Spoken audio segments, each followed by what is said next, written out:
जय श्री जगन्नाथ जय माँ लक्ष्मी। एबे आसुची मार्गशीर मास चतुर्थ पाली। बहुत लोक चतुर्थ पाली रे माण उजुआ करथांती, आउ किछि लोक ता पर मासरे करथांती, किंतु मुख्य रहिला चतुर्थ पाली। कारण यह होची मार्गशीर मास शेष पाली। मार्गशीर मास होची मांकर अत्यंत प्रिय। चलंतु किछि लोक तृतीय पाली रे माण बसै थांती, किछि लोक चतुर्थ पाली रे ही माण बसैकी उजै थांती। चलंतु एबे आमे से विषय आलोचना करबा, किपरि भाबरे पूजा पाठ करबा। एही दिन चतुर्थ पाली जेहेतु आपण उद्यापना करुँच, जो मैंने उद्यापना करुँच ना चतुर्थ पाली तो मुख्य। यही दिन कौन करा हुए, बहुत नीति नियम एथर पालन करने को पड़े। कौन जो प्रथम हूँ झोटी चित्ता केमती करेंगे से हिसाब से यही थर माने जदि नुआ खाई तृतीय पाली ठीक अच्छे, जदि नथिले चतुर्थ पाली किसी लोग खाती। तो यही पाली चाउल को बाटी, माने सब बेले चाउल को बाटी करती, चाउल को बाटी ये झोटी चित्त आंकती। तापर झोटी चित्त आंकिला परे यही कांथ गुड़ाक दियंती, माने बेंग बेंगुली धान केरा ए सबुतिर चित्र अंकन करती। पूरा बाहर भीतर पर्यंत ठाकुर घर पर्यंत करती। एत सब कम करथिबा हेतु एटा चतुर्थ पाली रे, जदि चतुर्थ पाली पूर्व दिन माने बुधवार दिन बहुत लोक कर दियंती। जदि आपण सकाळू उठिकी करि पारुचंदी बहुत भलो। आउ किछि किछि जहाँ घरे छणा पिठा अच्छी से माने छणा पिठा मध्य करें। चलतु एबे आमे आलोचना करबा किपरि चतुर्थ पाली पूजा विधि करबा। चतुर्थ पाली पूजा विधि पई प्रथमे ब्रह्म मुहूर्त सज्जा तैयार करिया पड़िबो। रात्रि 2 घड़ी थी सज्जा तैयार करबा पड़िबो। फॉर एग्जांपल आपणकर जदि सूर्य उदय 7 टा बेलू होउची, आपण मिनिमम 3टा किंबा 3टा एमती बेलू उठी पारिबे, 4टा बेलू भी उठिले हम, बुझिपारे। तापर प्रथमे कौन करेंगे, पूर्व दिन जो झाड़ू पोछा ये सब करदे, सब ठाकुर जिनस माँकर लुगा ये सब गुड़ाक धुआ धुई करके पूरा सुखासुखी करदे। आपण प्रथमे कौन करेंगे, आपण उठिला परे टिके नामक मात्र झाड़ू मारदे, पूरा भलसे झाड़ू मारदे। तापर गाधे को जी, गाधेला बेलू कौन करेंगे, हलदी अँला पानी रे स्नान करने को पड़ो। मुंडरे केमती पानी देवे, मुंडरे पानी देकी 3 थर गंगा नारायण गंगा नारायण गंगा नारायण कहीकि आपण स्नान करेंगे। स्नान कर सारा पर आपण सिंदूर अलता जहाँ लगेवा कथा से सब लगेबे। से सब लगे सारा पर जाइए आपण कौन करेंगे, पूजा करने आसबे। पूजा करने आम बाहर पूजा करिए। बाहर जो झोटी दिखाई 16 कोटी पद्म माँकर अत्यंत प्रिय। तो तार अर्थ हूँ 16 पाखड़ा पद्म। जेपरी छोटी दिखाई आपड़ जब भलसे चित्र आसूँ आपड़ चित्र विचित्र करेंगे। जदि ना आप सिंपल 16 कोटी पद्म करेंगे। मनर भावना को ही माँ देखी था। पूर्वर कौन करेंगे, तुलसी पूजा करे। तुलसी पूजा कर सारापर आपण माँ को आवाहन करेंगे।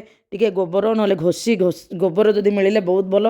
गोबर रे माँ को गेंडु फूल रखिकी माँ को दीप धूप दे करेंगे। से पाखे किसी माने कलश गोटे बसईदे, कुंभ ताको कह जाए, कुंभ बसईदे। से आप आंब डाल कि जाम डाल बसईकी से गोटे फ्रुट्स किसी बसई पारे। तापर हो सारापर आपण कौन करेंगे, सी उपरे दुब बरकोली पत्र टिके उळु उळु करके देदेवे।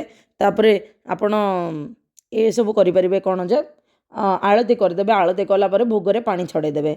बास बाहर पूजा सरीगला। बाहर पूजा सरलापर आपण कौन करेंगे, दही गुड़ करेंगे। दही गुड़ कौन करेंगे, से जहाँ पंचामृत लिखाई दही गुड़ छेना कदली नड़िया ए सब करिकी गोटे करेंगे। ये सब कौन करेंगे, जोड़ी जोड़ी जगह प्रथमे आपण जोड़ी रोसई करुँच माने गैस पाखरे माँकर पाद पद्म चित्र काटिकी से दही गुड़ पूजा करेंगे। तापर फ्रिज पाखरे, तापर आलमिरा पाखरे जोड़ी जोड़ी खाद्य जिनस अच्छी आपण माने भंडार अच्छी, माने खाद्य भंडार अच्छी से जगह आप पूजा करवा निहाती दरकार। कारण से भी माँ लक्ष्मीकर स्थल। आप इवेन अभान भवान भी मध्य पूजा करें चाहिए।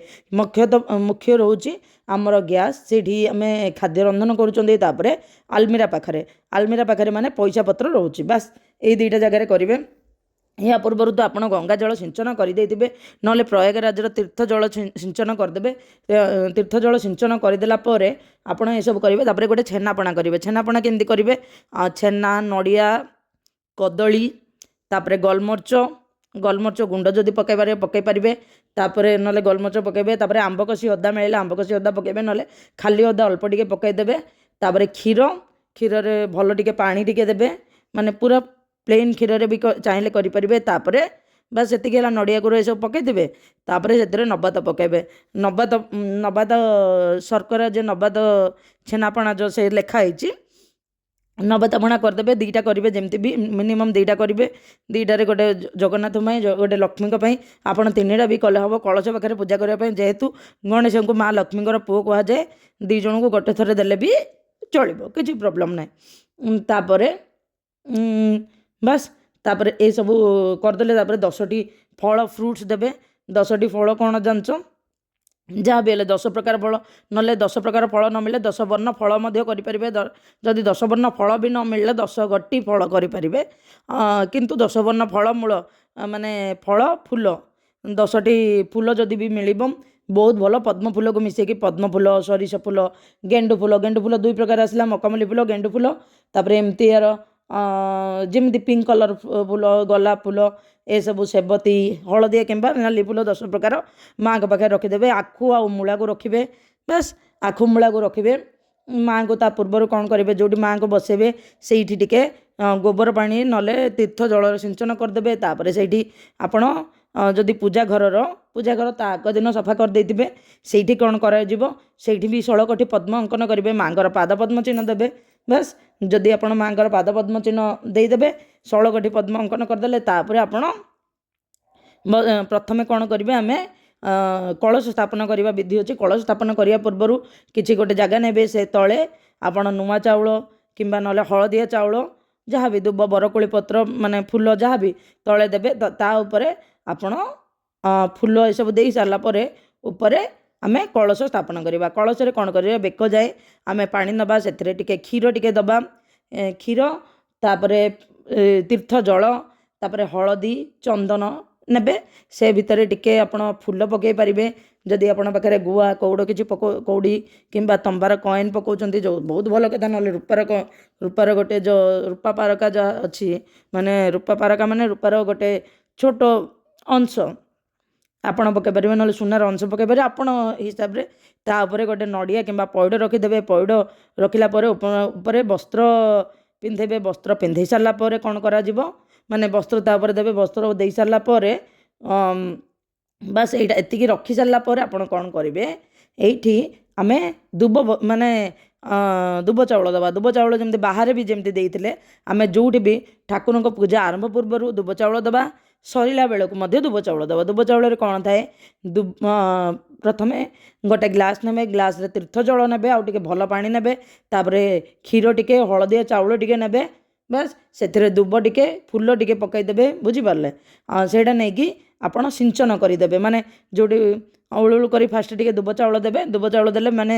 तार हूँ ठाकुर को आगमन कराला बस बाहर भी देते से तापर जो कलश को बसला पूर्वर माने कलश को बसला बेलू आप जो ठाकुर को आवाहन करेंगे से हाँ दुब चाउल देवे बस तापर कौन करेंगे आम माँ को स्थापन करवा माँ को स्थापन करने पूर्व खटुली की माने खटुली माँ को सब हलदी अँला पानी रे धोईदेवे अँला पानी न जदि न मिलला भी हलदी पानी रे धोईदेवे हलदी पानी रे धोईकी चंदन सिंदूर सब लगे माँ सब किसी माने ड्रेस पत्र ये सब गुड़ाक आगुरी तो बुधवार दिन जहाँ भी करदेवा कथा ना आपड़ करेंगे सोमवार दिन करेंगे ना शुक्रवार दिन करदेकी सुखेकी रखाई जाइथिबो जहाँ भी हेले से हलदी चाउल ये सब देवे दे सारा पर खटुली बसेबे खटुली रे कौन करेंगे जदि खटुली आपण पाखे ना आपण गोटे पितल थाली रे मध्य करें बस तापर कौन कराब हो सारापर आम माँ को बसैवाई खटुली उपर गोटे जगह रखा जदि नथिबे से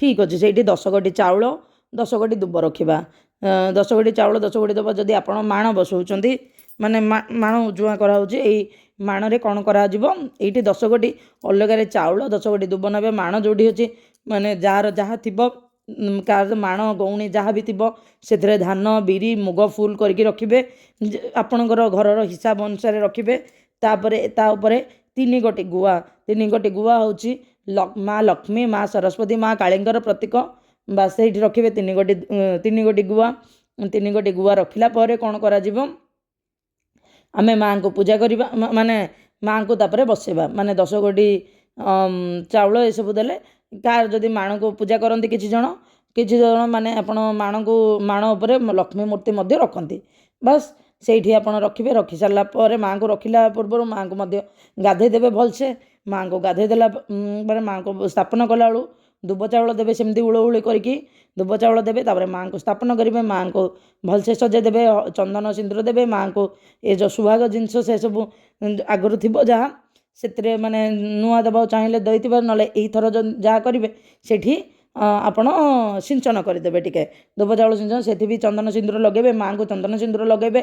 ଲଗାଇ ସାରିଲା ପରେ ମାଆଙ୍କୁ ସ୍ଥାପନ କଲେ, ମାନେ ମାଆଙ୍କୁ ସ୍ଥାପନ କଲେ ତାପରେ ଆମେ କ'ଣ କରିବା, ପ୍ରଥମେ କେତେ ଜଣ ଲକ୍ଷ୍ମୀ ନାରାୟଣଙ୍କୁ ସ୍ଥାପନ କରନ୍ତି, କିଛି ଜଣ ଲକ୍ଷ୍ମୀଙ୍କୁ ସ୍ଥାପନ କରନ୍ତି, ଆପଣଙ୍କ ପାଖରେ ଯାହା ଥିବ।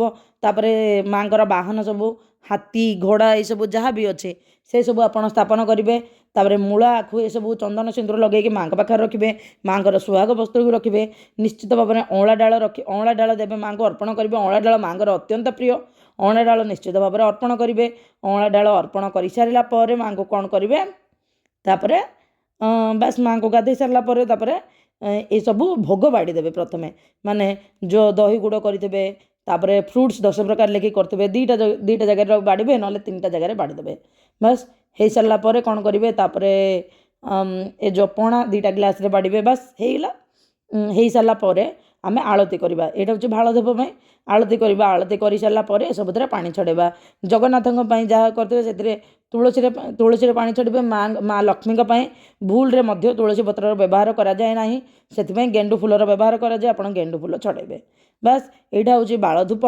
ତାପରେ ମଧ୍ୟାହ୍ନ ଧୂପ ପାଇଁ କ'ଣ କରାଯାଏ, ଆପଣ କରିଥାନ୍ତୁ କି ନ କରିଥାନ୍ତୁ 3 ପାଳି, କିଛି ଜଣ ଗୋଟେ ପାଳିରେ କରିଥାନ୍ତି, କିଛି ଜଣ ସବୁ ପାଳି କରିଥାନ୍ତି। ଆପଣ ଯଦି ପ୍ରଥମ ଦ୍ୱିତୀୟ ତୃତୀୟ ପାଳିରେ ବି ଯାହା ବି କରିଛନ୍ତି, ଚତୁର୍ଥ ପାଳିରେ ସେ ସବୁ ହିଁ କରିବାକୁ ପଡ଼ିଯାଏ। ମାନେ ପ୍ରାୟ ଯଦି ଆପଣଙ୍କ ସକ୍ଷମ ଅଛି ସବୁ ପିଠାପଣା ସବୁଗୁଡ଼ାକ କରାଯାଏ। ଯଦି ଆପଣ କରିପାରିବେ ବହୁତ ଭଲ କଥା, ଯଦି କିଛି ବି ନ କରିପାରିବେ ମାଆଙ୍କର ମୁଖ୍ୟ ଭୋଗ ହେଉଛି ଚତୁର୍ଥ ପାଳିରେ ମଣ୍ଡା ଆଉ ଗଇଁଠା। ବାସ୍ ମଣ୍ଡା ଗଇଁଠା ମାନେ କ୍ଷୀରି ଆଉ ମଣ୍ଡା ପିଠା। ଗଇଁଠା କ୍ଷୀରି ମଧ୍ୟ ଅଛି, ସେ ଗଇଁଠା କ୍ଷୀରି ଆଉ ମଣ୍ଡା ବାସ୍ ଏଇଟା ହେଲା। ତାପରେ ଆପଣ କ'ଣ କରିବେ, ମାଆଙ୍କୁ କ'ଣ କରାଯାଏ, ଝୁଡ଼ୁଙ୍ଗ ତରକାରୀ, ତାପରେ କିଛି ଘରେ ଡାଲମା ଥାଏ, କ'ଣ ମାନେ କିଛି ଲୋକଙ୍କ ଘରେ ଅଲଗା ଅଲଗା ଥାଏ। ଦେଖନ୍ତୁ ଆମ ଶାଶୁ ଘରେ ଅଛି ଖଜୁରୀ ପୂଜା କରନ୍ତି, କିନ୍ତୁ ଆମ ବ୍ରହ୍ମପୁର ସାଇଡ଼୍ରେ ସେମାନେ ଖଜୁରୀ ପୂଜା କରନ୍ତିନି, ଦହି ଗୁଡ଼ ପୂଜା କରନ୍ତି।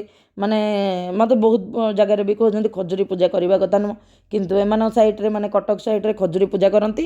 ବାସ୍ ଆପଣଙ୍କ ଘରେ ଯାହା ଅଛି ସେସବୁ ପୂଜା କରିଦେବେ। ତାପରେ କରିସାରିଲା ପରେ ତାପରେ ମାଆଙ୍କୁ ମଧ୍ୟାହ୍ନ ଧୂପରେ ଦେଖନ୍ତୁ ଯେତିକି କରିପାରିଲେ, ଆପଣ ଯେତେ ଅଧିକ କରିପାରିଲେ ବହୁତ ଭଲ, କାରଣ ଆମ ନିଜ ମାଆଙ୍କୁ ହିଁ ତ ଅର୍ପଣ କରିବା ନା। ଆଉ ଗୋଟେ କଥାଟି ଯଦି ବହୁତ ଭଲ ହେବ, ଆପଣ ରୋଷେଇ କଲା ବେଳକୁ ମାଆ କ'ଣ ଗ୍ରହଣ କରନ୍ତି, ଖାଦ୍ୟର ଆଘ୍ରାଣ ଗ୍ରହଣ କରନ୍ତି, ମାନେ ତା'ର ବାସ୍ନା ଗ୍ରହଣ କରନ୍ତି। ସେଇଥିପାଇଁ ଆମେ ମାଆଙ୍କ ପାଖରେ ହେଲା ପରେ ରଖିବା। କେତେ ସମୟ ଭୋଗ ଥାଳି ରଖିବା, ମାନେ ଆମେ 10ରୁ 15 ମିନିଟ୍ ଭିତରେ ରଖିକି ଆମକୁ ଉଠାଇ ଦେବାକୁ ପଡ଼ିବ। ତାପରେ କ'ଣ କରାଯାଏ, ତାପରେ ମାଆଙ୍କୁ ମୁଖ୍ୟ ଭୋଗ କ'ଣ ଲାଗେ ଦେଖନ୍ତୁ, ଏଇଠି ଅଟକାଳି ମାନେ ତୋରଣ, ତାପରେ ଚିତଉ ପିଠା, ତାପରେ ହେଉଛି ପୁଳି ଯେମିତି ହେଲେ କରିବେ। ପୋଡ଼ପିଠା ପ୍ରଭୁ ଜଗନ୍ନାଥଙ୍କର ଅତ୍ୟନ୍ତ ପ୍ରିୟ। ଆପଣ ପ୍ରଭୁ ଜଗନ୍ନାଥଙ୍କୁ ଯଦି ଡାକୁଛନ୍ତି ପୋଡ଼ପିଠା ନିଶ୍ଚିତ ଭାବରେ କରିବେ। ତାପରେ କାରଣ ଲକ୍ଷ୍ମୀ ନାରାୟଣଙ୍କୁ ହିଁ ଡାକିଲେ ସିନା ବହୁତ ଭଲ, କାରଣ ଲକ୍ଷ୍ମୀ ତ ଜଗନ୍ନାଥଙ୍କ ବିନା ଅଧୁରା ନା, ସେ ନିଶ୍ଚିତ ଭାବରେ ଜଗନ୍ନାଥଙ୍କ ସହିତ ହିଁ ଆସିବେ। ସେଇଥିପାଇଁ ଜଗନ୍ନାଥଙ୍କୁ ବି ମଧ୍ୟ ଆମେ ଡାକିବା ନିହାତି ଦରକାର। ବାସ୍ ତାପରେ କ'ଣ କରିବା, ଜଗନ୍ନାଥ ଲକ୍ଷ୍ମୀଙ୍କୁ ମିଶିକି ପୂଜା କରିବା। ତାପରେ ଆପଣ କ'ଣ ଯେ ଅନ୍ନ ଖିଚିଡ଼ି ମାନେ ଖେଚୁଡ଼ି, ତାପରେ ପୁଳି, ମାନେ ଚିତଉ ଯାହା ମାନେ କରିଛନ୍ତି ସେସବୁ, ଯାହା ଘରେ ମଣ୍ଡା ପିଠା ନିଶ୍ଚିତ ଭାବରେ କରିବେ। ଯାହା ଘରେ ଛଣା ପିଠା ଅଛି ସେମାନେ ଛଣା ପିଠା କରିବେ। କିଛି ଲୋକଙ୍କ ଘରେ ଛଣା ପିଠା ନଥାଏ, ସେଥିପାଇଁ ଛଣା ପିଠା କରିବା ଠିକ୍ ନୁହେଁ। ଯାହା ଘରେ ଯାହା ଅଛି କୂଳ ନୀତି ଧର୍ମ ଅନୁସାରେ ସେସବୁ ନିଶ୍ଚିତ ଭାବରେ କରିବେ। ତାପରେ କ'ଣ କରାଯାଏ, ସବୁ ପ୍ରକାର ଏମିତି କରିବେ। ଯଦି ଆପଣ ବେଶୀ କିଛି କରିପାରୁନାହାନ୍ତି 10 ପ୍ରକାର ନିଶ୍ଚିତ ଭାବରେ କରିବେ। ଦେଖ ମଞ୍ଜା ରାଇ, ଯଦି ମଞ୍ଜା ରାଇ ନ ମିଳିଲା ଠିକ୍ ଅଛି, କଦଳୀ ଭଜା କରିଦେବେ, ମଞ୍ଜା କରିଲେ ବହୁତ ଭଲ। ତାପରେ ଆମ୍ବିଳ କରିବେ, ତାପରେ ଘାଣ୍ଟ କରିବେ, ତାପରେ ଡାଲମା, ମାନେ ଡାଲମା ଯେମିତି ଆଉ ଘାଣ୍ଟ ବି ସେମିତିଆର। ଝୁଡ଼ୁଙ୍ଗ ପକାଇକି କିଛି ଜଣ କରନ୍ତି, ବୁଝିପାରିଲ, ଆଉ କିଛି ଜଣ ଡାଲମା କରନ୍ତି ମୁଗ ଡାଲି ପକାଇକି। ଯଦି ଆପଣ ଡାଲମା କରୁନାହାନ୍ତି ଶାଗ ମୁଗ କରିବେ। ଆଉ ମାଆଙ୍କୁ ଶାଗ ଅତ୍ୟନ୍ତ ପ୍ରିୟ, କୋଶଳା ଶାଗ ଓ ମୂଳା ଶାଗ ଏଇସବୁ କରିବେ। ଆମ୍ବିଳରେ ମୂଳା କଖାରୁ ଏସବୁ ପକାଇବେ। ଭୁଲରେ ସୁଦ୍ଧା ଆପଣ ମାନେ ଏଇଠି ଦେଖିବେ, ଏଇଠି ଗୋଟେ ବହୁତ ବଡ଼ କଥା ଅଛି। ଆପଣ ପୁରୀ ଶ୍ରୀମନ୍ଦିରରେ ଯାହା ଯାହା ପରିବା ଭୋଗ ହେଉଛି ସେଇ ପରିବା ଗୁଡ଼ାକ ଆପଣ କରିବାକୁ ପଡ଼ିବ। ଏମିତିରେ ତ ଦେଖିବାକୁ ଗଲେ ଭଗବାନ ସବୁକିଛି ସୃଷ୍ଟି କରିଛନ୍ତି, ସେଇ ଭଗବାନଙ୍କର ହିଁ ଦାନ ସବୁକିଛି। କିନ୍ତୁ ଯେହେତୁ ଏଇଟା ଲକ୍ଷ୍ମୀ ପୂଜା ଆମେ କରୁଛନ୍ତି, ମାନେ ମାଣବସା କରୁଛନ୍ତି, ଏହା ଓଡ଼ିଶାର ନିଜସ୍ୱ ପର୍ବ। ଏହା ପୁରୀ ଶ୍ରୀମନ୍ଦିରରୁ ସୃଷ୍ଟି ଏକ ପର୍ବ।